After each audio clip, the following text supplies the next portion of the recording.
మిత్రమా, ఒక చిన్న మాట.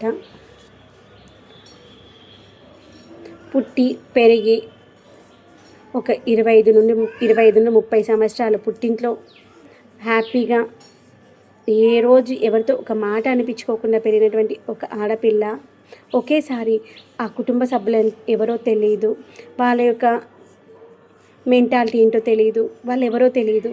అలాంటిది ఒకేసారి తన ఇన్ని రోజులు జీవించినటువంటి మనుషులను వదిలేసి మరొక ఇంటికి వచ్చినప్పుడు, ఆ ఇంటికి వచ్చినాక ఆ ఇంట్లో ఉంటుంది మా మాట వినాలి, ఆ భర్త మాట వినాలి తప్పులేదు.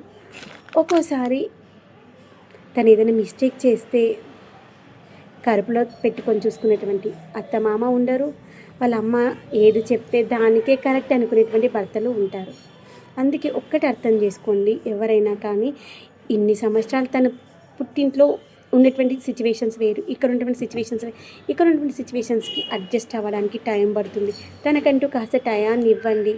మీకు నచ్చినట్టుగానే ఉండాలంటే ఉంటుంది, తప్పదు. ఇక జీవితాంతం వచ్చాక తప్పుతుందా?